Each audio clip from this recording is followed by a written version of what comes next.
নমস্কার বন্ধুরা, আশা করি সবাই ভালো আছেন, সুস্থ আছেন ও পরিবারের সাথে আছেন। আজকাল একটা গুজব ছড়াচ্ছে যে আগামী 2-3 দিনের মধ্যে যদি আপনার আধার কার্ডের সাথে ডকুমেন্টস ভেরিফিকেশন না করান, তাহলে আপনার আধার কার্ডটি বাতিল হয়ে যাবে। সবার প্রথমে আপনাদের একটা কথা বলি, অযথা কোনো গুজবে কান দিবেন না।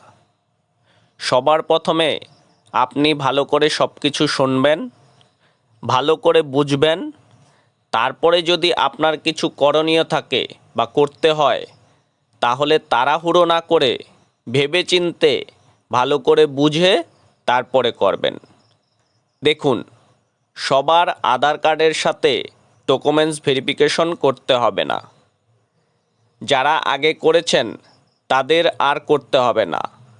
যারা আগে করতে পারেননি, ডকুমেন্টসের কোনো সমস্যা ছিল, তাদের করতে হবে।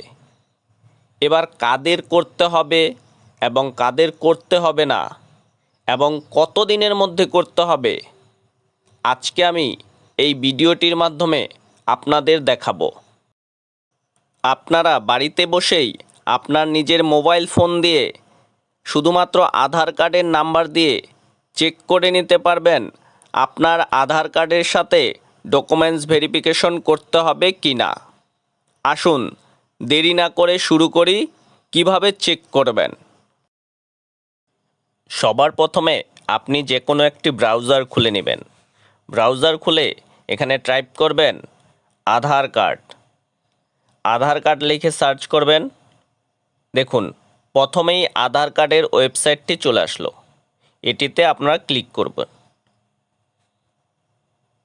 দেখুন, আধার কার্ডের সাইটটি খুলে গেল।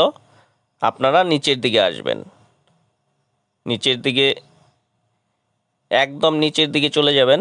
দেখুন, এখানে লেখা আছে ভেরিফাই অ্যান আধার নাম্বার। এটিতে আপনারা ক্লিক করবেন। তারপরে আবার নিচের দিকে চলে আসবেন। দেখুন, এই যে চেক আধার ভ্যালিডিটি, আপনারা এটিতে ক্লিক করবেন। এখানে আধার নাম্বার এবং ক্যাপচা কোডটি দিয়ে দিবেন। আমি আধার নাম্বারটি দিয়ে দিচ্ছি আর ক্যাপচা কোডটি বসিয়ে দিচ্ছি। আমি আধার নাম্বার আর ক্যাপচা কোডটি বসিয়ে দিলাম। এবার প্রসিডে ক্লিক করব। এবার দেখুন, আমার আধার কার্ড নাম্বার দেখিয়ে দিল, বয়সটা দেখিয়ে দিল, মেল না ফিমেল দেখিয়ে দিল, আমি আমার স্টেট ওয়েস্ট বেঙ্গল এবং মোবাইল নাম্বার। এবার দেখুন, নিচে আর কিছু নেই। তার মানে এই যে মোবাইল নাম্বারের নিচে আর কিছু লেখা নেই, তার মানে আমাকে আর আপডেট করতে হবে না, অর্থাৎ ডকুমেন্টস আপডেট করতে হবে না। এবার আপনাদের আরেকটি আমি আধার কার্ড নাম্বার দিয়ে দেখিয়ে দিচ্ছি। দেখুন,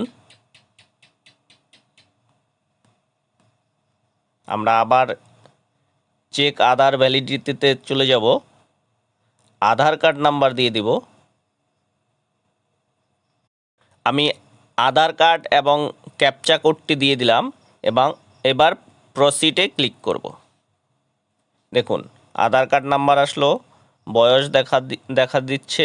এবার যে দেখুন, মোবাইল নাম্বারের পরে লেখা আছে this Aadhaar number requires documents proof of identity POI document and proof of address POA update. Please upload the documents through myAadhar.uidai.gov.in or visit nearby Aadhar Seva Kendra. অর্থাৎ এই যে আপনার এখানে লেখাটি আসলো, এই যে এই আধার কার্ডটি যেই ব্যক্তিটির আছে তাকে, অর্থাৎ ওনাকে আধারের সাথে ডকুমেন্টস ভেরিফিকেশন করতে হবে, অর্থাৎ আপডেট করতে হবে। এবার আগে আপনাদের একটি নাম্বার দেখালাম আধার কার্ডের নাম্বার দিয়ে, সেটিতে এই লেখাটি ছিল না, অর্থাৎ ওনাকে আপডেট করতে হবে না। আর যাদের যাদের এরকম দেখাবে তাদের আপডেট করতে হবে। এবার কবে আপডেট করতে হবে, কত দিনের মধ্যে করতে হবে, দেখুন, এই যে দেখুন, এই যে দেখুন এখানে ডকুমেন্টস আপডেট, এ দেখুন একটা ডেট লেখা আছে 14/6/2027, অর্থাৎ আজ থেকে 1 বছর সময় আপনারা পাবেন ডকুমেন্টস আপডেট করার জন্য। তাই অযথা গুজবে কান দিবেন না, ধীরে সুস্থে ভালো করে বুঝে শুনে করবেন। আশা করি সবাই বুঝতে পেরেছেন কাদের আধার কার্ডের সাথে ডকুমেন্টস ভেরিফিকেশন করতে হবে এবং কাদের করতে হবে না, এবং কত দিনের মধ্যে করতে হবে। যদি ভিডিওটি ভালো লাগে তাহলে একটি লাইক করুন এবং সাবস্ক্রাইব করে পাশে থাকুন। সবাই ভালো থাকুন, সুস্থ থাকুন ও পরিবারের সাথে থাকুন। ধন্যবাদ।